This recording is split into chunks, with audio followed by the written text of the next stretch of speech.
रंगापुर नाम के गांव में शालिनी नाम की एक औरत रहा करती थी। उसे दो बेटियां थी। एक का नाम था शिवानी और दूसरी का सुहानी। शिवानी जब छोटी थी तब उसकी माँ गुजर गई थी, जिसके कारण उसके पिता रघु ने दूसरी शादी कर ली। मगर उनका भी कुछ सालों में बीमारी की वजह से देहांत हो गया और इसी वजह से शिवानी के मन में उसकी माँ और बहन के प्रति प्रेम उत्पन्न नहीं हो पाया। शिवानी और सुहानी में हमेशा झगड़ा हुआ करता था। दोनों भी बहनें एक दूसरे से कभी प्यार से बात नहीं करती थी। शालिनी ये सब देख बड़ी चिंता में रहा करती थी। ऐसे ही एक दिन शिवानी सुहानी, चलो आ जाओ, खाना खा लो। हाँ माँ, आई। हाँ माँ, मैं भी आई। ऐसा कहकर दोनों बेटियां वहां आ जाती है और देखती है तो उनकी माँ ने उन दोनों के लिए गाजर का हलवा बनाया था। वो देख सुहानी और शिवानी बहुत खुश हो जाती है। माँ, तुमने ये हलवा मेरे लिए बनाया है? मुझे बहुत पसंद है। मुझे पता है कि मेरी दोनों बेटियों को हलवा कितना पसंद है, इसीलिए तो मैंने तुम दोनों के लिए हलवा बनाया है। और मेरे लिए माँ? अरे हाँ बेटी, मैंने तुम्हारे लिए भी बनाया है। चलो अब जल्दी से खा लो, तुम दोनों को कॉलेज भी तो जाना है ना।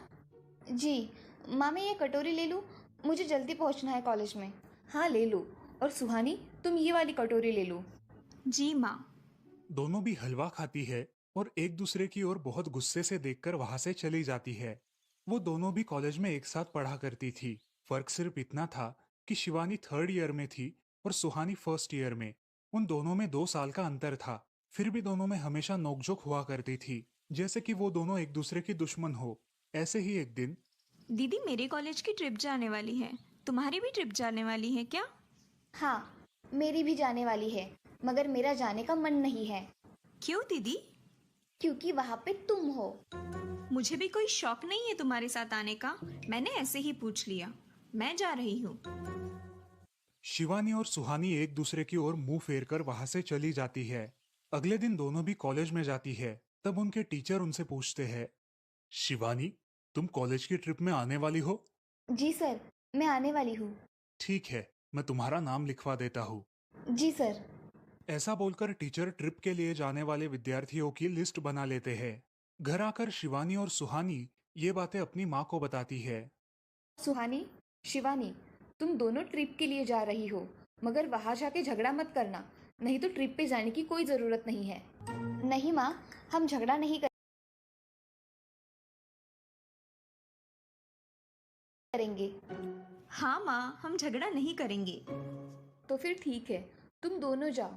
ये लो ट्रिप के लिए पैसे, और बाकी के ये तुम्हारे पास ही रखना। माँ, हम कल जाएंगे और 2 दिन के बाद वापस आएंगे। ठीक है, चलो अब सो जाते हैं, कल तुम दोनों को निकलना है। अब वो सब खाना खाकर सो जाती है। अगले ही दिन सुबह उठकर वो दोनों भी अपने अपने बस में बैठकर ट्रिप के लिए निकल जाती है और इधर शालिनी अपने काम में व्यस्त हो जाती है। ऐसे ही कुछ देर बाद शालिनी को शिवानी का फोन आता है।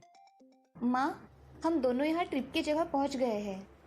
अच्छा बेटी, तुम दोनों ठीक हो ना? हाँ माँ, मैं रखती हूँ, हमें यहाँ अलग अलग स्पॉट देखने जाना है। ठीक है, और जब वक्त मिले तो फोन कर देना। हाँ माँ, अपना और सुहानी का ख्याल रखना। हाँ माँ। फोन रखने के बाद शिवानी और उसके क्लास के सारे दोस्त वहां की एक जगह देखने जाते हैं। सुहानी भी उसके क्लास के साथ एक दूसरी जगह देखने निकल जाती है। सारे बच्चे एक साथ घूमकर वापस आते हैं। शिवानी सुहानी को ढूंढती है, मगर सुहानी उसे कहीं दिखाई नहीं देती।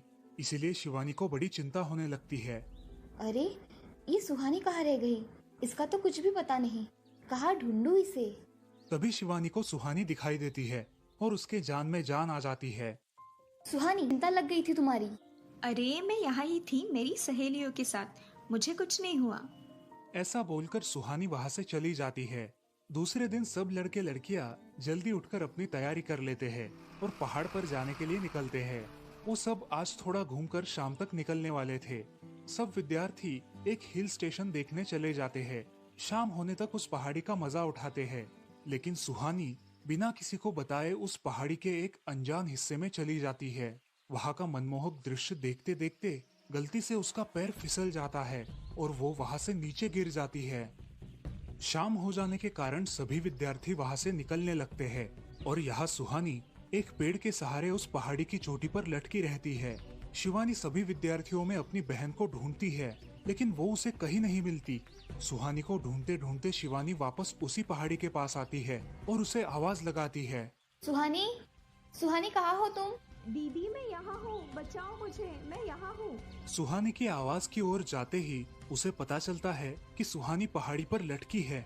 ये सब देखकर शिवानी बहुत घबरा जाती है। शिवानी अपनी पूरी ताकत लगाकर उसे ऊपर खींच लेती है। तुम यहाँ क्यों आई थी? अगर तुम्हें कुछ हो जाता तो मैं क्या करती? माँ को क्या जवाब देती? दीदी मेरा पैर फिसल कर मैं वहाँ गिर गई। मैंने बहुत आवाज दी मगर मेरी आवाज किसी ने नहीं सुनी। तुम ढूंढती आई और मुझे बचा लिया। तुम दुनिया की बेस्ट दीदी हो। हाँ सुहानी, चलो अब घर जाने के लिए देर हो जाएगी, बस निकल जाएगी। सुहानी को ऊपर खींचते वक्त शिवानी के हाथ पर बहुत सारे जख्म हो गए थे, इसीलिए सुहानी अपनी ओढ़नी फाड़कर उसके हाथ पे बांध देती है और अब वो दोनों बस के पास चले जाते हैं। क्या हुआ है शिवानी, हाथ से खून बह रहा है तुम्हारे? कुछ नहीं सर, मैं वहाँ पे गिर गई थी, अब मैं ठीक हूँ। टीचर और सारे छात्र गाड़ी में बैठकर घर जाने के लिए निकलते हैं। घर आने के बाद शिवानी सारी हकीकत अपनी माँ को बताती है और वो सब सुनकर माँ दोनों को गले लगाकर रोने लगती है। तुम दोनों एक दूसरे के साथ होते हो, इसीलिए मुझे कोई टेंशन नहीं रहता, मगर मेरी बच्चियों, खुद का भी ख्याल रखा करो। उस दिन के बाद दोनों सौतेली बहनों ने अपने बीच की सब नोकझोंक बंद कर दी और हंसी खुशी सगी बहनों की तरह रहने लगी।